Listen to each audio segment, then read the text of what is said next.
अधिक मास या पुरुषोत्तम मास या हम कहते हैं मल मास, ये होते क्या हैं? प्रत्येक वर्ष में 11 दिन बढ़ जाते हैं और 3 साल में जा कर के लगभग उनका जो समय है 1 महीने का लगभग होता है और उस पीरियड को हम अधिक मास कहते हैं। क्या हम अधिक मास में कोई मांगलिक कार्य नहीं कर सकते हैं? तो भगवान ने से स्वयं अपना नाम दिया पुरुषोत्तम मास। पुरुषोत्तम मास में विष्णु जी की पूजा क्यों की जाती है? अधिक मास ऐसा जरूरी नहीं है कि इस बार सावन में आया तो अगली बार भी सावन में आएगा। ऐसा कोई विशेष उपाय इस बार रहने वाला है कि आप ये विशेष उपाय करें तो आपको आपके मनवांछित फल की, मनवांछित इच्छा की प्राप्ति होगी? आप गंगा तट पर जाकर के रोज 5 दीपक जला के आ जाएं, 11 जला दें, 21 जला दें। तो दीपदान करना इस समय बहुत ही महत्वपूर्ण और बहुत ही लाभप्रद है। नमस्कार, मैं हूं आकांक्षा चौहान और आप सभी का द न्यूज़ वाला नेटवर्क में हार्दिक स्वागत है। आज हमारे बीच आचार्य रजनीश शास्त्री जी मौजूद हैं, जो निरंतर अपने ज्ञान को हम सभी के साथ बांटते रहते हैं और हर सामाजिक कार्य में बढ़ चढ़कर हिस्सा लेते हैं और उन्हीं के ज्ञान से हम भी अपने जीवन में ज्ञान अर्जित करते हैं और कई विषय लेकर हम आप लोगों के बीच निरंतर आते रहते हैं। तो आज इसी क्रम में हम आगे बढ़ते हैं और सबसे पहले तो हम आपका स्वागत करते हैं आचार्य जी, बहुत बहुत स्वागत है आपका द न्यूज़ वाला नेटवर्क। धन्यवाद आप सबका। आज क्या विषय रखा जाए, ये हमने बहुत सोचा। ये सोचा कि ऑडियंस को ऐसे इस समय में ऐसे क्या कंफ्यूजन होगी जो उन्हें जानना बहुत ज़रूरी है। तो हमारे ध्यान में एक बात आई कि सावन का महीना चल रहा है और जैसा कि सब जानते हैं कि इस बार सावन पूरे 2 महीने का रहने वाला है। इसी बीच एक क्रम इसमें आता है अधिक मास या पुरुषोत्तम मास। तो बहुत से लोगों को ये कन्फ्यूज़न होता है कि अधिक मास या पुरुषोत्तम मास आखिर है क्या। तो यही विषय लेकर आज हम आप लोगों के बीच में मौजूद हैं। तो आचार्य जी, मेरा विषय यही रहेगा और सबसे पहला प्रश्न भी मेरा आपसे यही रहेगा कि अधिक मास या पुरुषोत्तम मास या हम कहते हैं मल मास, ये होते क्या हैं? देखिए, ये चंद्रमा और सूर्य की जो गणना है, जो हम चंद्रमा की गणना करते हैं तो उसमें जो है 2 पक्ष माने जाते हैं, शुक्ल पक्ष और कृष्ण पक्ष, जो कि 15-15 दिन या कम या ज़्यादा दिन के भी होते हैं। 13 या 14-15 दिन का इनका वो समय होता है, जिससे कि हमारा जो चांद्रमास है वो चलता है। और एक चलता है संक्रांति से संक्रांति वाला जो होता है वो होता है सूर्य मास। तो इसमें क्या होता है कि प्रत्येक वर्ष में 11 दिन बढ़ जाते हैं और 3 साल में जा कर के लगभग उनका जो समय है 1 महीने का लगभग होता है और उस पीरियड को हम अधिक मास कहते हैं। इंग्लिश में उसे लीप वर्ष कहते हैं और हमारे धर्मशास्त्रों में उसे मल मास भी कहा जाता है। और ये जो माह है, इसे भगवान ने स्वयं अपना नाम दिया। जब इस माह को मल मास और जाने कौन कौन के नामों से पुकारा जाने लगा, तो ये भगवान की शरण में गया तो भगवान ने इसे अपना स्वयं का नाम दिया और कहा कि ये जो माह रहेगा ये मुझे सबसे अधिक प्रिय रहेगा। इसमें किया गया दान पुण्य धर्म का कार्य वो मुझे सबसे अधिक प्रिय होगा, इसलिए इनका नाम पुरुषोत्तम मास भी रखा गया है। इस बार श्रावण के मास में यह अधिक मास आ रहा है, पुरुषोत्तम मास आ रहा है, तो बड़ा ही शुभ है। और इसे मल मास जैसे माना समझा जाए, ये बड़ा उत्तम माह है, ये पुरुषोत्तम मास है। इसमें किया गया दान धर्म आपको लाभान्वित करता है। इस मास में आपको तुलसी का पूजन, भगवान विष्णु का पूजन, दीपदान अवश्य ही करना चाहिए। जो लोग इस प्रकार से भगवान विष्णु की पूजा करते हैं इस पुरुषोत्तम मास में, उनका कल्याण होता है। आचार्य जी, ऐसा कंफ्यूजन बना रहता है, ऐसा कहा जाता है कि अधिक मास में कोई मांगलिक कार्य, कोई शुभ कार्य नहीं होता है। तो इस पूरी बात में कितनी सच्चाई है? क्या हम अधिक मास में कोई मांगलिक कार्य नहीं कर सकते हैं? देखिए, हमारे ऋषि मुनि की जो परंपराएं हैं वो उस समय के साइंटिस्ट थे। उन्हें प्रकृति के नियम का कैसा प्रकृति हमारे साथ व्यवहार करेगी वो सब ज्ञान था जी। तो अब आप देखेंगे जब ऋतु परिवर्तन होता है, मौसम में भी बदलाव होता है, कभी धूप है, कभी छाँव है, कभी ठंड है, कभी गर्म है, कभी हवाएं हैं, कभी तूफान है। तो हमारे जो ऋषि मुनियों की यह परंपरा है वो हमारे बचाव के हिसाब से, हमारे स्वास्थ्य का बचाव हो, चाहे हमारे धन का बचाव हो, चाहे हमारे तन का बचाव हो, उन सब परिस्थितियों का आकलन करने पर यह हमें शास्त्रार्थ तो दिया गया कि जब ये हमारे जो चातुर्मास प्रारंभ होता है ये, तो उस समय हमें इन कामों से बचना चाहिए और हमें धर्म की ओर अधिक जुड़ना चाहिए, सेवा भाव करना चाहिए, पूजा पाठ अधिक करना चाहिए। आचार्य जी, ऐसा देखा जाता है कि पुरुषोत्तम मास में भगवान विष्णु की पूजा की जाती है, लेकिन श्रावण मास जो है वो शिव जी को समर्पित है और शिव जी की पूजा श्रावण मास में की जाती है। तो ये अधिक मास में, पुरुषोत्तम मास में विष्णु जी की पूजा क्यों की जाती है? देखिए, ये जो अधिक मास होता है, अधिक मास ऐसा ज़रूरी नहीं है कि इस बार सावन में आया तो अगली बार भी सावन में आएगा जी। अधिक मास कोई भी माह हो सकता है, वो माघ मास भी हो सकता है, बैसाख भी हो सकता है, चैत्र भी हो सकता है, कार्तिक मास भी अधिक मास हो सकता है। ऐसा काफ़ी वर्षों के बाद हुआ है कि जब श्रावण मास अधिक मास के रूप में आया है। तो मैंने आपको पहले भी बताया कि इस मास को जब इसका कोई नाम नहीं था, इसे अधिक मास कहा गया, तो भगवान ने इसे स्वयं अपना नाम दिया पुरुषोत्तम मास।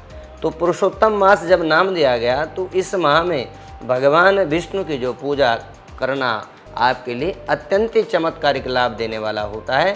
हालांकि श्रावण मास आए इस बार अधिक, तो इसमें आप भगवान शिव की भी और भगवान नारायण की भी बराबर आराधना करेंगे। तो भगवान विष्णु को क्या पसंद है? तुलसी जी की रोज़ परिक्रमा, उन पर दीपक जलाना, दीपदान करना इस समय बहुत ही महत्वपूर्ण हो जाता है। यदि आप दीपदान करते हैं, तुलसी पूजन करते हैं, भगवान विष्णु का भी पूजन करते हैं और भगवान शिव का तो चल ही रहा है श्रावण मास, तो यदि आप नियम से, धर्म से रहते हैं इन महीनों में, तो चमत्कारिक लाभ आपके जीवन में होंगे, बदलाव होगा, आपका भाग्य उदय होगा। आचार्य जी, जैसे आपने अभी चमत्कारिक लाभ का नाम ले ही लिया, चमत्कारिक लाभ बता ही दिए, तो ऐसा कोई विशेष उपाय इस बार रहने वाला है कि आप ये विशेष उपाय करें तो आपको आपके मनवांछित फल की, मनवांछित इच्छा की प्राप्ति होगी? बिल्कुल, जैसे मैंने आपको बताया, जैसे हम लोग क्या करते हैं, हमें ये ज्ञान है कि मकर संक्रांति कब आती है, 14 या 15 जनवरी में जी। जब सूर्य मकर राशि में जाता है तो उसे हम मकर संक्रांति बोलते हैं। वह देवताओं की सुबह होती है जी।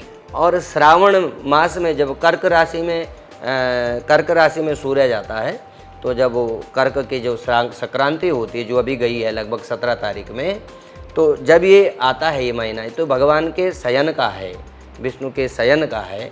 तो इस समय भी उस प्रकार से ये रात्रि प्रारंभ होती है देवताओं की, तो वो प्रातः होती है, रात्रि होती है। तो यदि इन समय पर हम पूजा पाठ में अधिक संलग्न हो, भगवान विष्णु की पूजा जैसे मैंने बताई आप करें, आप दीप दान करें और भगवान शिव को आप बिल्व पत्र चढ़ाएं, भगवान शिव को आप जल अर्पण करें। इस समय आप अपने मर्यादा में रहें, खान पीन में, आचरण में पवित्रता रखें, बिल्कुल आपके जीवन में चमत्कारिक लाभ होगा। आपको जिसको धन की कामना है वो धन की कामना भगवान से कर सकता है, जिसको सुख की कामना है सुख की कामना कर सकता है, शांति की कामना कर सकता है।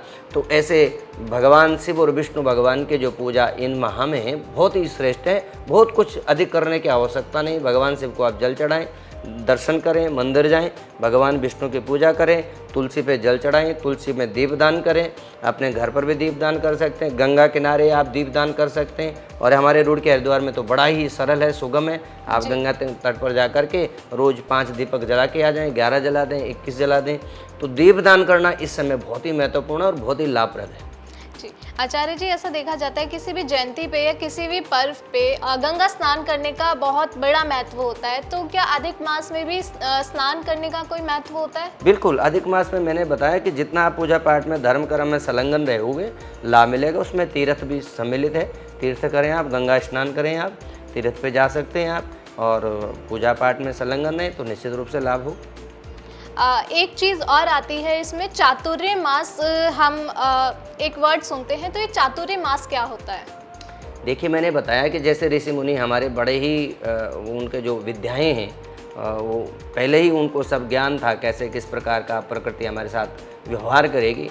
तो उसी के नियमानुसार जब चातुर्य मास प्रारंभ होता है देवशयनी एकादशी के साथ, उस समय जो ऋषि मुनि बाहर की यात्रा भी कर रहे हैं, वो सब लोग अपने अपने मठ की तरफ या अपने अपने तीर्थ स्थल तरफ जाने लग जाते हैं। वो लोग एक जगह ध्यान केंद्रित करते हैं। जो लोग सिद्धियां प्राप्त करना चाहते हैं वो भी ऐसी जगह एकत्रित होकर के इन चातुर्य मास में भगवान का खूब भजन पूजन, आत्म कल्याणक कार्य करते हैं। तंत्र है, मंत्र है, जो भी इस प्रकार की विद्या है, आध्यात्मिकता की ओर जाने का यह अवसर होता है चातुर्य मास में। चातुर्य मास में हमें हर समय हर चीज़ का परहेज करना चाहिए, चाहे वो भोजन का हो, चाहे अपने जीवन का संबंधी हो, आपका आचरण संबंधी हो, इन चातुर्मास में जितने आप प्योरिटी रखते हैं, पवित्रता रखते हैं, जितना आप खान पीन में स्वच्छता रखते हैं, तो निश्चित रूप से आपके जीवन में पूरा बदलाव आएगा। क्योंकि चातुर्मास इसीलिए बताया गया कि आप खान पीन से लेकर अपने शरीर से लेकर हर चीज़ में ऐसा आचरण करेंगे तो इन चातुर्मास से जब देव उठैनी एकादशी होगी उसके बाद देवता जागृत होते हैं